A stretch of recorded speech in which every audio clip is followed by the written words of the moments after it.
Brasil será de R$ 1.320 a partir de hoje, Dia do Trabalhador.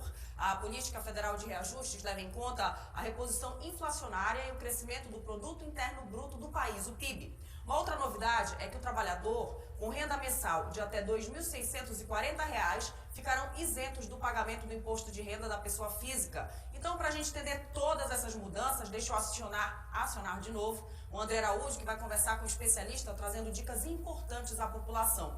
André, para a gente começar, qual o direito trabalhista mais importante que deve ser fortalecido nesse 1º de maio? Oi, Nara. Pois é, a gente diria então que todos os direitos trabalhistas são muito importantes, né? Mas o que está agora no foco com esse novo reajuste salarial, segundo desse ano, é o direito da garantia do salário mínimo desse trabalhador. Que é justamente sobre isso que eu vou conversar agora com o Dr. Rafael Lauri, ele é advogado trabalhista. Doutor, boa tarde, bem-vindo ao SBT. O salário mínimo ele é reajustado a partir de hoje, a partir de quando o trabalhador ele recebe com esse reajuste? Olá, Andrei. Olá, Nara, tudo bom? Deixa eu te falar. O que é que acontece? Todo ano o trabalhador tem direito a esse reajuste, obviamente, até por causa da adequação, né, à nova realidade. E quando você, por exemplo, esse ano nós tivemos um reajuste para 1.302 no começo do ano, em janeiro. Agora foi para 1.320. Então, o salário que eu recebo sempre vai ser referente ao mês anterior que eu trabalho. Então, por exemplo, agora, até o 5º dia útil do mês de maio, o trabalhador vai receber ainda o valor de 1.302 porque é referente ao mês de abril trabalhado.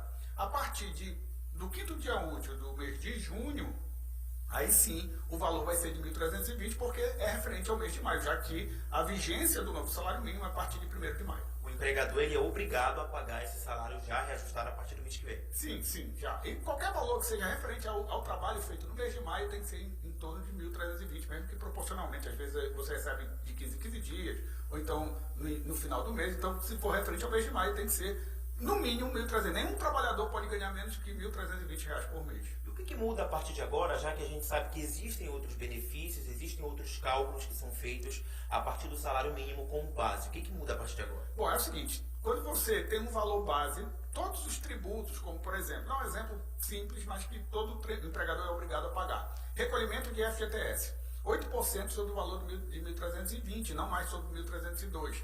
E também vale lembrar que se aquele trabalhador foi demitido sem justa causa, ele vai ter direito a uma indenização de 40% sobre esse valor que é recolhido de 8% por mês. Então, tudo isso vai ser em cima de 1.320. Para que quem estiver na condição de empregado saiba quais são seus direitos, obviamente até na hora de cobrar de quem lhe emprega. Agora falando sobre o 13º, doutor, porque nós tivemos 4 meses do ano em que o salário vigente era de 1.302 e 8 meses com 1.320.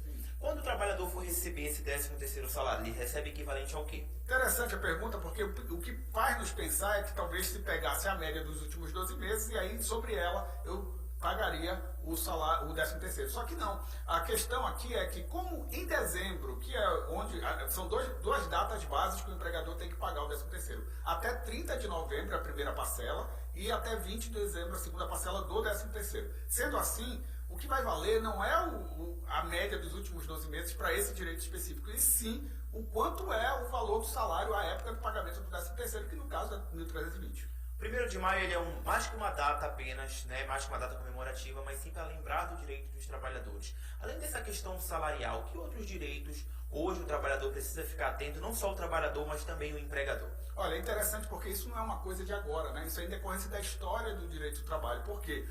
O direito do trabalho existe para proteger o homem do próprio homem, para que se evite aquelas explorações como vistas na época da Revolução Industrial e assim por diante. Então isso foi toda uma construção por causa da questão social. E é óbvio que quem é empregador tem que saber quais são as obrigações que tem quando, por exemplo, emprega alguém. Quando aquele sujeito, além de trabalhador, porque trabalhador é o gênero e empregado é a espécie, é um empregado. Quando ele é empregado, além do salário que eu tenho que pagar, além do FGTS que eu tenho que recolher, eu também tenho que saber que depois de um ano trabalhado, aquele empregado trabalhando, o ano seguinte ele tem direito a gozar férias. E o que é o gozo de férias? No mínimo, se ele não teve falta injustificada no primeiro ano, é ele descansar, efetivamente, descansar 30 dias. Eu tenho que saber que aquele meu empregado tem esse direito. E além da remuneração que ele ganha mensalmente pelo trabalho que ele presta, naquele mês que ele sair para descansar, que são as férias, ele também tem direito a 1/3 sobre o valor, que hoje está em 400 e poucos reais, em cima de 1.320, que é o mínimo que alguém pode ganhar, que é um salário. Doutor, e quem trabalha no feriado, como a gente, por exemplo, eu, a Nara, qual é a regra para quem trabalha nesse feriado? Muito boa pergunta, porque tem muita gente que, farmácias, por exemplo, jornalistas, né, trabalham de feriado. O dia do feriado é o dia que você deveria estar repousando e assim mesmo recebendo valores. Então a gente chama isso de repouso semanal remunerado, ou seja, eu estou repousando, mas estou sendo remunerado por isso.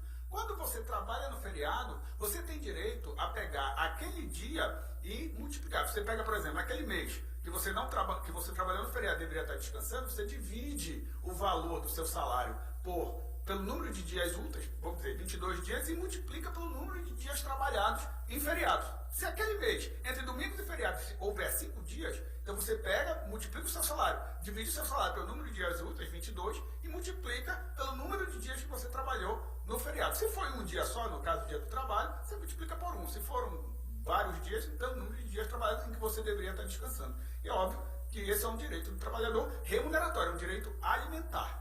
Doutor, para a gente encerrar, eu queria que você deixasse um recado e até uma luz aí para quem talvez tenha seus direitos negados. Qual é o caminho para chegar até para denunciar e conseguir aí ter os seus direitos assegurados? Existem 2 caminhos. O primeiro caminho é o administrativo, a gente chama, que é quando você se dirige ao Ministério do Trabalho e Emprego, é um ministério, a Delegacia Regional do Trabalho, onde ali vai um auditor na empresa para verificar, e caso haja alguma irregularidade, a empresa infelizmente é multada por isso administrativamente. Nenhum valor vai para o empregado. Agora, quando o empregado em si tem um direito desrespeitado, a sugestão é procure um advogado, ou então se dirige à Justiça do Trabalho, porque a Justiça do Trabalho o empregado pode ir sem advogado e pode chegar lá e dizer, olha, contar uma história, olha, minha história é essa, verificando que nessa história há direitos desrespeitados, transformar essa história em direitos e, obviamente, esses direitos em números. E aí, obviamente, é buscar os seus direitos na Justiça do Trabalho. Infelizmente, no Brasil, isso é uma realidade constante. Muitos empregadores não conhecem os direitos dos seus empregados,